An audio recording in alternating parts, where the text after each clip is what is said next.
Hello, and welcome to The Porch with Alicia Barlow. Hi, I'm Alicia Barlow, author of The Porch, a place for enjoyment, conversation with people, reflection, and encouragement. Hello, everybody. This is Alicia with The Porch.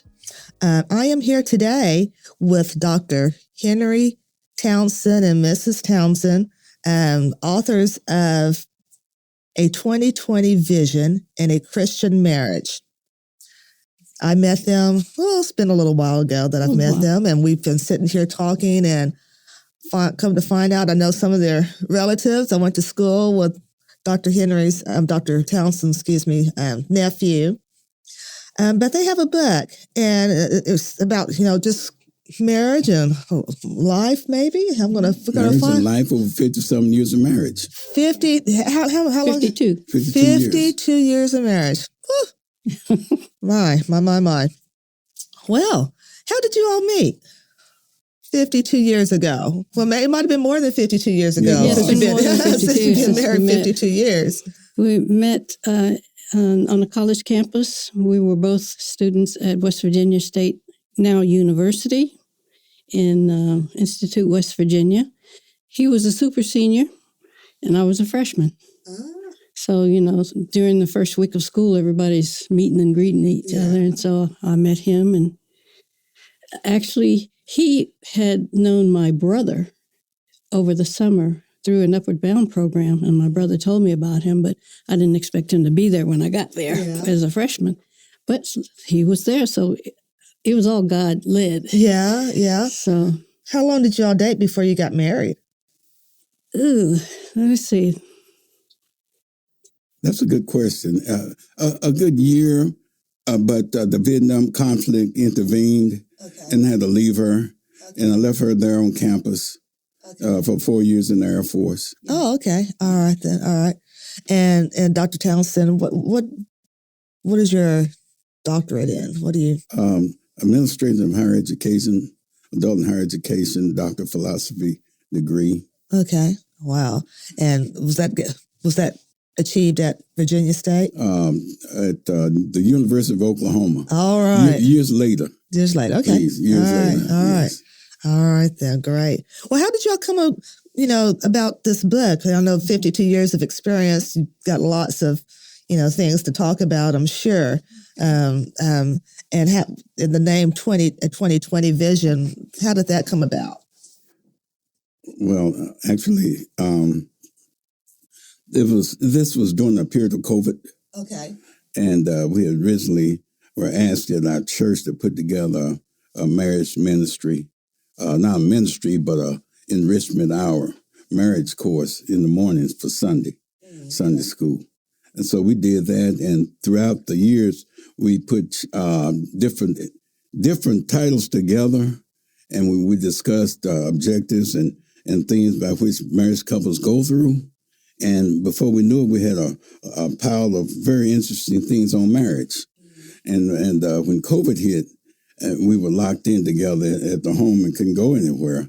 We revisited this, and it was spiritually inspired that we would just go ahead and take this information and turn it into a book. Okay. So that's God kind of led us into this. Yeah. Now, do you all have children? We have 2 children, 2 adult daughters. Okay.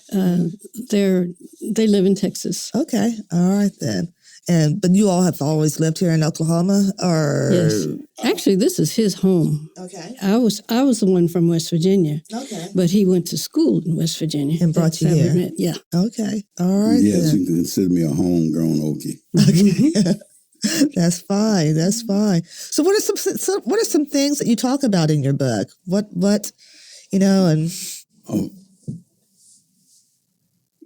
First of all, it's spiritually inspired. We're talking about marriage, and people are out there. You can't see what's going on, but I'm looking at the marriage faces here. Yeah, you go. Yes. It was religiously inspired. It's biblical based, and we talk about God's creation and the reason for marriage, where Adam was by himself and he needed a helpmate, and God made Eve for Adam, and And from there, it became the Garden of Eden. It was a wonderful place for them to live. Everything was perfect and everything. And something happened in the midst that got out of the alignment with God through sin. And then I bring that into marriage because the first 3 chapters talks about this, because we want our households, like our household has been over the 50 years, I think, like a Garden of Eden. You know, in essence, that's keeping God in alignment with self and your spouse, wife, and your environment and nature. And if you go to God first and keep him with you and your spouse in your home and keep that in alignment with your children, that creates a very wholesome atmosphere and a comfortable atmosphere. And I would say it's similar to the Garden of Eden. Okay. All right.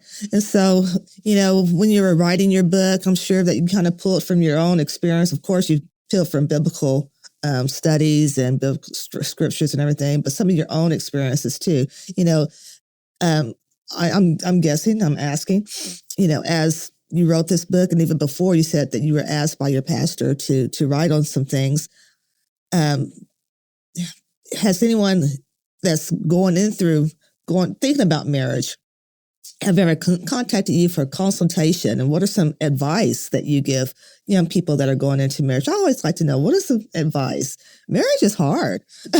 Marriage is hard. It has many faces. It takes a lot of work, you know, and it can't just be one-sided. And so what's some advice that you sometimes give people? One thing about it, we have been approached by couples that may have been going through things and wanted to have some counseling. We really aren't counselors. We don't delve into counseling couples on marriage. We leave that to the ministers of our church. But not necessarily counseling. You know, someone just may say, you know, just in talking, and want some, you know, references or just, you know. If you look at our book and go through the chapters, it really covers most instances in marriage that a couple will encounter. So this book can serve as a good guide for couples involved in different aspects of their marriage. It talks from the beginning up until the couples of our age. It talks about the stages of couples in marriage, from the newlyweds all the way through to the empty nesters, and how the interaction and dynamics of all that and how it interplays. Okay. So what are some, you mentioned 2 stages. How many stages would you say are in marriage? The newlyweds and empty nester. What are some other stages that you would say that occur? There's the intermediate stage. I mentioned the newlywed stage is the Garden of Eden. Okay. Everything is beautiful, you know, until you really get to know your spouse. And doing this is a adjustment period, and there are some things you didn't know about your spouse you find out about, and some things that she may find out about you. And then that creates a little tension there and adjustment. So there's an adjustment in each stage, you know. Okay. And after you adjust those, get those ironed out, learning the idiosyncrasies of your partner and what they can, and what they do, and understand them in order to maintain a harmonious environment. You move forward to having children. And that's the next stage. You have children, and then the dynamics changes because of the children. You 1, 2, or 3 children, and you interact with them and bring them into that whole family dynamics. But all along, keeping God in the center of your life and keeping that harmonious environment, which is similar to the Garden of Eden. Okay. All right. Wow. This is interesting. That is the key there. When my husband said that keeping God in the midst of it all, putting him first, that's key to anything that you may encounter in marriage, whether it's dealing with people, whether it's working on a job, whether it's even interacting with people at your church. God is in it all, and we have to keep him front and center. Yes, I agree with that. So do you all still teach on your book or provide studies in regards to things that you have in your book? We have one church adopted our book in the Christian ministry, and we really would like to see more churches adopt our book because of the content and it's cutting edge information on marriage. We cover everything all the way to social media and health and wellness. So it's a very comprehensive book. and the church, was it the People's Church? The People's Church adopted our book in their ministry. Okay. Yeah, and we're very happy about that, and we're hoping that more churches will do the same. What are some things that you do? How do you approach some of the churches to get them to adopt your book? I mean, Well, a lot of it's by word of mouth. okay. We've been in touch with some people that are leaders in their marriage ministries at that church. So we've introduced the book to them. Wow. Okay. I have personally knocked on the doors and visited some pastors of some churches and given them a copy of the book and asking them to initiate, if they don't have one, a ministry for married couples. Okay. And we've also done mail outs to different churches. Oh, yes. Mail outs to a lot of churches. Okay. That's interesting. Good deal. Good deal. How long did it take you to write? Well, Your experiences of 52 years. See, we drew the material from the enrichment hour class that we were teaching. So it was about 4 years of that we did. Okay. And we had compiled quite a bit of information that we could consolidate and to make the book. Okay. So the text. So during the COVID, we just put that all together. Okay. And then because we were all along, we were kind of putting the book together anyway. Chapter this, chapter 2, 3. We had titles we had worked on. So when COVID hit, we had gotten enough information to make about 16 chapters of different titles in our marriage ministry. And that's when we decided to go ahead and consolidate that and put it together in the form of a book. Okay. I know that keeping God first would be like your number one advice. Yes. What is maybe a number 2 or a number 3 advice that you would give someone that's going through marriage or thinking about marriage, that they may ask you, well, give me some advice. What would you say? Okay, we discussed that. We kind of reviewed the book and said, what stood out to each other? And we agreed on one is commitment. Commitment. Yeah, we agreed on commitment. And from the get-go, if I might use that term, from the beginning, when you say I do, you have committed to this person for life. And that's how we were. Yeah. Would you say that will start even before you say I do? It could be. It depends on your relationship with the person. Yeah. Whether, you start out being a friend, you have to like that person. Yeah. You got to kind of blend in with that individual. And then later on, you might feel a little love for that person through erotic feelings, hormonal aspect, But when you really know, When you really know, you commit yourself. And that commitment goes long range with children, with sickness and health, problems with in-laws and what have you. That commitment is solid. That's the backbone of marriage, that you hold on to that. Another thing I advise students, forgive me.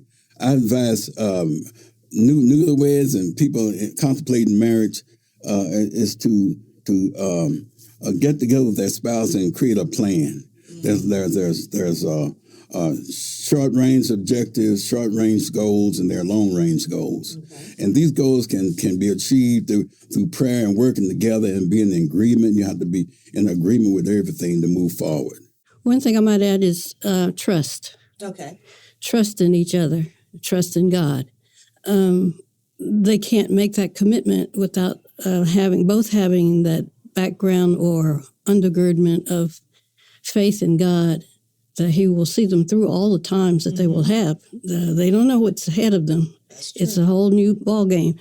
But with God in the midst of it all, and if they commit to each other and trust each other, then things will go a lot better. That's it. Okay. And I'm not saying it won't go smoothly. We'll have some rough spots. I'd like to add to that. This is a book based on the Bible and Christian marriage. That's why we're saying a lot of things about God and trust and faith and belief. And so we encourage people, marriages to be yoked together in their spiritual beliefs. There are some marriages that have different denominations, but they come together. There are certain marriages that one is not interested in going to church and finding God, and the other person is. But when the two are they come together and they're yoked together in the learning and studying of God and Jesus Christ, that makes a big difference in the marriage. Case in point, when we got to our new church, 12 years ago, before they asked us to do this, there's a Bethel Bible program for 2 years. It's a 2-year intense training. Okay. And I wanted to take that. After I got my PhD degree, I was anxious to get into the Word, deeper into the Word. And I said, Susan, I'm going to take this course. And she said, well, I want to take it too. She hadn't retired. I had retired. And I got a little upset. I said, well, you want to take it too? I said, okay, that weighs heavy on both of us in the dynamics at home, Okay. And when she took it, it was wonderful. It was just wonderful. Wow. Okay. She took it with her. We learned together. We studied together. We competed. And it was a wonderful thing. That's great. That's great. You wanted to do it by yourself. Yeah. And found out. I didn't want to miss out on that. There you go. Yeah. There you go. And it turned out, it brought us closer together. Absolutely. All absolutely. Right. And even right now, we're involved in Sunday school and other church activities, and we read scripture and we discuss and get a better understanding. We try to revisit some scriptures and get a better interpretation of it. Okay. And you have each other to kind of share that. Share information from and give information to each other and, kind of even feed off of each other. Exactly. That's great. That's wonderful. That's wonderful. Well, how can someone who's interested in what you're saying about your book and about marriage get in contact with you or order your book? How do they go about doing that? Well, there are several avenues. Okay. Our publisher, Westbow, which is Westbow Publishing Company, has all rights and all of the books. They print the book for us, and anyone can contact that publishing company to order a book. Okay. It's also available on Amazon. Okay. I've even Googled it and brought it up. You can order it through other stores. They may not have them placed in the store, but they can order them for you. Okay. Full Circle Bookstore has several copies. Okay. You can get them from them, and we're working on Barnes & Noble right now. Okay. Yeah. Good deal. Good deal. So Amazon. Locally here in Oklahoma City, Full Circle Bookstore, and Barnes & Noble. All right, great. We have plenty at home, too. We have to mail them out. Okay, so if they wanted a mailed copy with an autograph, how would they contact you to do that? With our home address, Dr. Henry and Susan Townsend. It's 16112 Himalaya Ridge, Edmond, Oklahoma. Okay. Be glad to do that. Okay. We've mailed quite a few out like that. Okay. All right. Well, how would they contact you? Do they need to mail you to get it, or how do they know? How would you know they want it? How do they contact you? By phone or address. Okay. All right. Good deal. Good deal.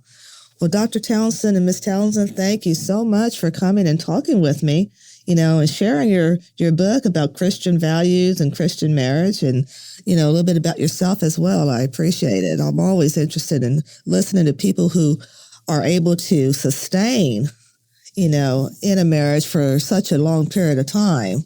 That's a wonderful thing. We'd like to thank you for this opportunity. We appreciate it so much. The opportunity to get this out on the airways. All right. Well, thank you. Absolutely. We're looking forward to it, and we really, really appreciate it. All right. Well, thank you for joining me on the porch. Thank you for listening and joining me on the porch. Remember to take time to reflect, share memories, and engage with others on your porch. And I'll meet you here next time on The Porch, your podcast for community conversations. Brought to you by the Possibilities Podcast platform.